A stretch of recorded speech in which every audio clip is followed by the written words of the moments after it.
social media influencer and activists have been expressing pride and admiration for the completion of the Grand Ethiopian Renaissance Dam GERD, describing it as a landmark of achievement in Ethiopia's modern history and a symbol of national resilience and ambition. The co-founder of Pana Genius podcast and a co-creator of the Black Star Experience USA, Sandra Babu Boateng, reflected on the completion of the GERD. She said that history has been made, adding that for many Ethiopians this is a moment of national pride and proof that the sacrifice of ordinary people has not been in vain. Tigister Nessa will bring us up to speed. Hey you! Thanks so much for watching this episode. Right after the completion of the Grand Ethiopian Renaissance Dam, GERD, various social media influencers have echoed their pride, and some even started to reflect on this historical achievement Ethiopians have registered. The co-founder of Pana Genius podcast and the co-creator of the Black Stars Experience USA, Sandra Babu Boateng, reflecting on the completion of the GERD, she says that history has been made, adding that for many Ethiopians this is a moment of national pride and proof that the sacrifices of ordinary people had not been in vain. Now at full capacity, the GERD now generates 5,150 megawatts of electricity, enough to light up Ethiopia and sell power across East Africa too. For many Ethiopians, this was a moment of national pride, proof that the sacrifices of ordinary people, farmers, teachers, mothers, and children had not been in vain. She went on saying that GERD being self-funded by Ethiopians sets a blueprint for the entire African continent, that no need for debt trap to build big. So my people, where do we go from here? Well, first, it's important that we pause and celebrate this historic achievement by Ethiopia. Against all odds, they built Africa's largest dam. Not with the World Bank, not with the IMF, not with China, but with the hands, the pockets, and the sacrifices of their own people. That matters because it sets a blueprint for the rest of the continent. You don't need foreign loans and endless debt traps to build big. We can fund our own future. Acknowledging the tension, she says that cooperative frameworks need to be put in place and Africa rises in ownership, not charity. Second, we must acknowledge the tensions. Egypt and Sudan aren't going away. The GERD has shown us that Africa's development projects don't exist in a vacuum. They ripple across borders, yes. If Ethiopia and its neighbors don't find a cooperative framework, this could shift from being just a symbol of unity to a trigger for conflict. And third, we must learn the bigger lesson here. Africa cannot rise on charity. We can only rise on ownership, on the courage to fund our dreams, to mobilize our people, and to turn sacrifice into sovereignty. And Ethiopia has shown us what's possible. The question is, will the rest of Africa follow? So now I turn it over to you, my people. What do you think about Ethiopia's achievement? Do you believe it's time for Africa to finally say no to foreign loans and start building our future with our own hands? And what do you think about this rising tension with Egypt and Sudan? GERD is also expected to give positive response for the Horn of Africa's need of additional water to reduce its increasing food import and will promote economic self-sufficiency.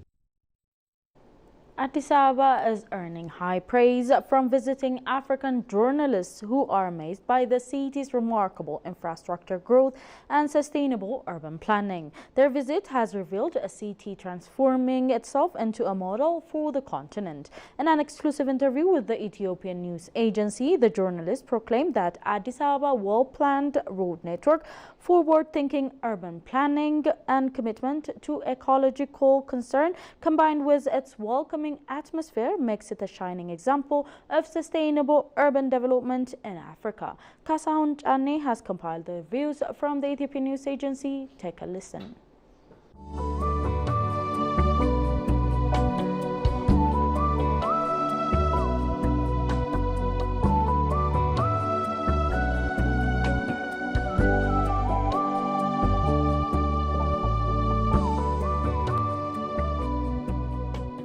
The city of Addis is is a wonderful place.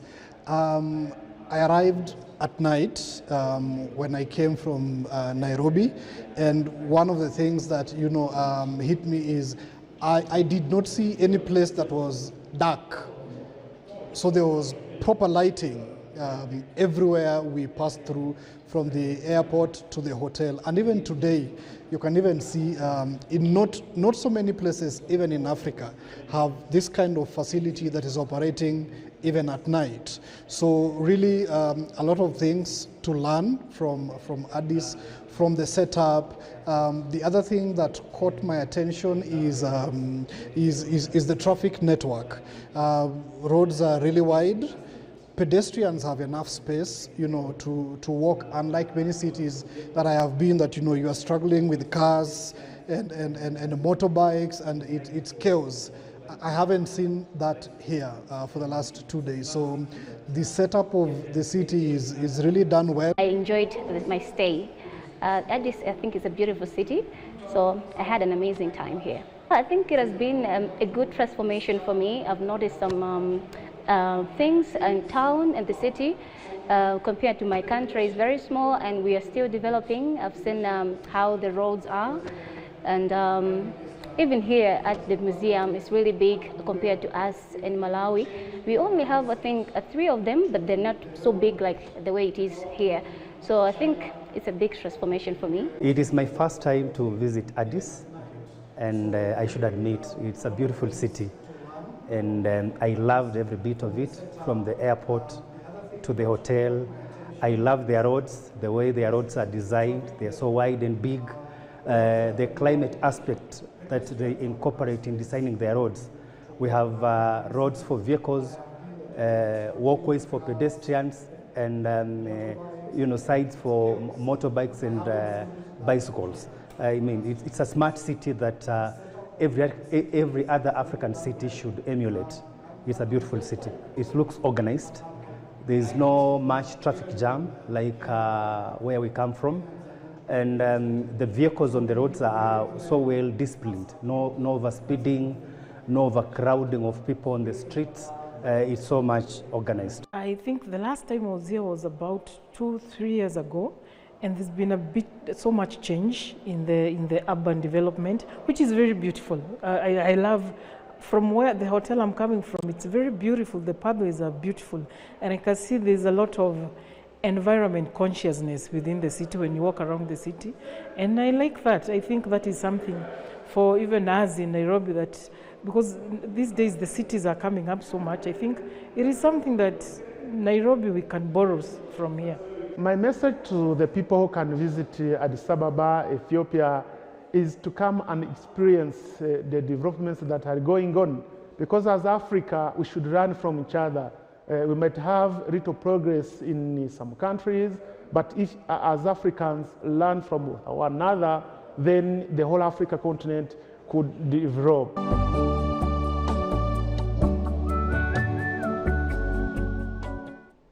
Germany's GIZ says it is stepping up efforts to modernize land governance in Africa, with Ethiopia among the key beneficiaries of the program. Once again, our staff reporter Kasaunj Anne has more on that. Take a look. In an exclusive interview with ABC English, Christina Ketro, GIZ Global Program Responsible Land Policy Advisor, said the agency is playing a central role in securing safe and sustainable land governance systems across the continent. Yeah, so we have a workshop here bringing together land practitioners from 11 countries. They are all part of a global program initiative. And this workshop is about developing recommendations on responsible land governance that go beyond the national countries. And we want to send these recommendations to policy decision makers to really anchor good land governance coming from evidence, coming from our experiences in the policy frameworks of global agendas. So this is our objective of our workshop here. And these colleagues have been exchanging virtually for the last 5 months in thematic areas that are very pertinent to land governance. such as alternative dispute resolution and customary land rights, but also looking into UNCCD, UNFCCC, the Rio Conventions framework, and how land governance can help to achieve these global goals and targets. She noted that GIZ has been working closely with Ethiopia's Ministry of Agriculture to boost economic development by strengthening land policies that benefit rural communities. A recent workshop in Addis Ababa brought together land experts from 11 African countries, including Mozambique, Uganda and Ivory Coast, for a cross-country knowledge exchange. It's really a big network, and we pull in also experiences, of course, from GIZ's bilateral collaboration.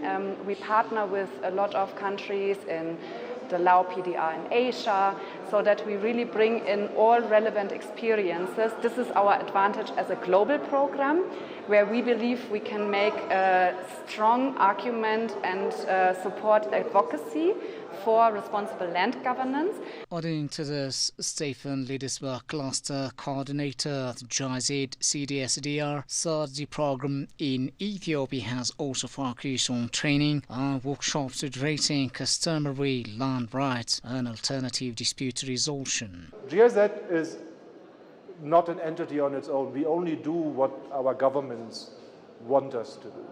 So what happens is that the government of Ethiopia and the government of Germany regularly meet to define priorities. And land governance has been identified as an issue that we want to work on also in the future, jointly with the government of Ethiopia. So we will be around in Addis Ababa for the years to come to address the land governance challenges of the government of Ethiopia in partnership with the Ministry of Agriculture. Both experts stress that land reform will only succeed if rural populations and local communities are fully engaged and informed.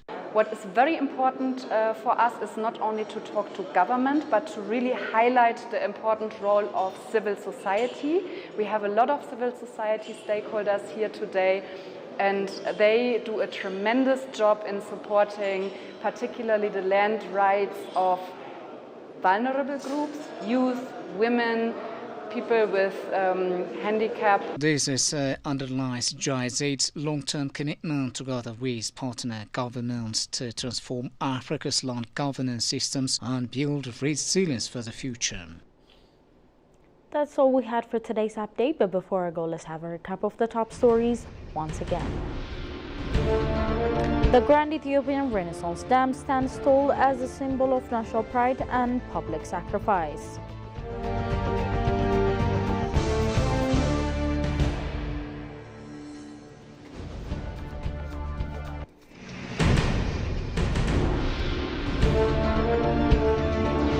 And African journalists praise Addis Ababa's transformation.